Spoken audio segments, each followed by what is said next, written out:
Friends, कैसे हैं आप लोग? आई होप अच्छे होंगे। मेरा नाम Santosh Kumar, smart mobile solution से। तो चलिए आज मैं आपको बताने वाला हूं कि आप लोग सोचते हैं कि मुझे मार्केट में एक बेस्ट टेक्नीशियन बनना है। सभी का सोच है कि आपको मार्केट में एक बेस्ट टेक्नीशियन बनना है, आपको अच्छा परफॉर्मेंस करना है अपने मार्केट में। तो आप बेस्ट टेक्नीशियन कैसे बनेंगे? सिर्फ सोचने से तो होगा नहीं। तो ऐसे क्या क्या चीज़ें हैं जो कि आपको अपने आप में परिवर्तन लाने हैं, मैं इन सभी चीज़ों पे फोकस करूंगा। अगर आप ये सारी चीज़ों में परिवर्तन ले आते हैं तो आप एक बेस्ट टेक्नीशियन जरूर बन सकते हैं। तो चलिए सबसे पहले हम बात करते हैं कि बेस्ट टेक्नीशियन बनने का सबसे पहला चीज़ कि आपको अपनी हैंड स्किल इंप्रूव करनी पड़ेगी। सबसे पहला चीज़ कि आपको अपना हैंड स्किल इंप्रूव करना पड़ेगा। आप क्या करते हैं, अभी तक आपने छोटे फ़ोन पे काम किया, जैसे कि आपने कीपैड फ़ोन पे काम किया है, बटन वाली फ़ोन पे काम किया, वहाँ हल्के फुल्के कंपोनेंट्स है, सिंगल चिप है। लेकिन अगर आप बेस्ट बनना चाहते हैं तो आपको कम से कम स्मार्टफोन पे काम करना पड़ेगा। और स्मार्टफोन की जो एक सर्किट्स होती है, काफ़ी छोटा सर्किट होता है और उस सर्किट पे ही सारे जो ऐसी हैं, बहुत सारे ऐसी एक जगह ही डली रहती है। तो आप उस पर कैसे काम करेंगे? इसीलिए मैंने बोला हैंड स्किल। तो सबसे पहले आपको हैंड स्किल इंप्रूव करनी पड़ेगी। और हैंड स्किल कैसे इंप्रूव करेंगे तो उसके लिए कुछ स्टेप्स हैं कि मैं आपको बता रहा हूँ। सबसे पहला चीज़ कि देखिए, हैंड स्किल इंप्रूव सिर्फ हैंड से नहीं होगा, आपके टूल्स भी अच्छे होने चाहिए।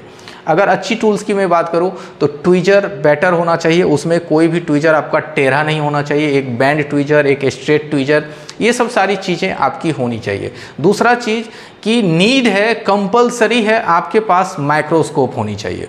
विदाउट माइक्रोस्कोप का आप नहीं कर सकते। माइक्रोस्कोप नीड है, होनी ही चाहिए आपके पास, ठीक है। माइक्रोस्कोप के बाद अगर हम बात करें तो आपके पास क्या है ना कि सर्किट्स डायग्राम को समझने के लिए, यानी कि सर्किट्स डायग्राम को समझने के लिए आपके पास कोई भी एक स्कीमेटिक्स की टूल्स होने चाहिए। चाहे वो कोई भी हो सकती है, प्रैग्मा हो, बोर्नियो हो, कॉम्बिनेट प्रो, सिंगजी, एस्टेक, काफ़ी सारे ऐसे मार्केट में ऑप्शंस हैं, इनमें से कोई सा भी आपके पास होनी चाहिए।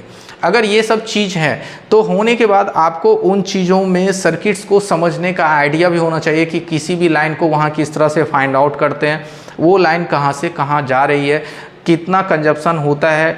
और डीसी पावर सप्लाई मशीन के बारे में पता होनी चाहिए कि डीसी पावर सप्लाई मशीन के द्वारा हम कितनी कंजप्शन पे कौन सा फॉल्ट हमारा हो सकता है, इसके बारे में भी आपको पता होना चाहिए।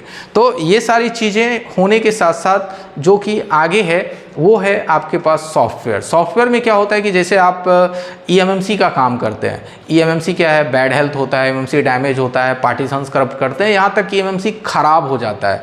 तो आप उस खराब ईएमएमसी को कैसे रिप्लेस करेंगे, उस खराब ईएमएमसी पे उसको रिपेयर कैसे करेंगे, उसके लिए कोई सा भी आपके पास एक अच्छी बॉक्स होनी चाहिए। ईएमएमसी लेवल पे काम करने के लिए काफ़ी सारे मार्केट में ऑप्शंस हैं, जिनमें से यूएफआई है, ईजीजेटेक है, मेडुसा है, मीपी है, कोई सा भी एक बॉक्स आपके पास होनी चाहिए। और होने के साथ साथ उस बॉक्स को सही से ऑपरेट करने की भी नॉलेज होनी चाहिए।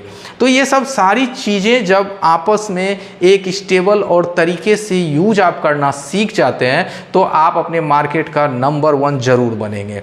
इन सभी चीज़ों को सीखने के लिए सबसे ज़्यादा जो ज़रूरी है, एक आपके पास कोई ना कोई हेल्प लाइन होनी चाहिए, एक आपके साथ कोई ना कोई एक ऐसा ट्रेनर होना चाहिए जो कि ये सारी चीज़ें आपको सिखा सके, ठीक है। तो मेन इंपॉर्टेंट होता है कि आपको इन सभी चीज़ों को सीखने के लिए भी आपके पास एक ट्रेनर होना चाहिए, जो चीज़ आपको इन सभी चीज़ों को एक स्कीमेटिक, एक सिस्टमेटिक तरीके से आपको बताया जा सके, आपको सिखाया जा सके, तब जाकर के आप एक सक्सेसफुल टेक्नीशियन बन सकते हैं।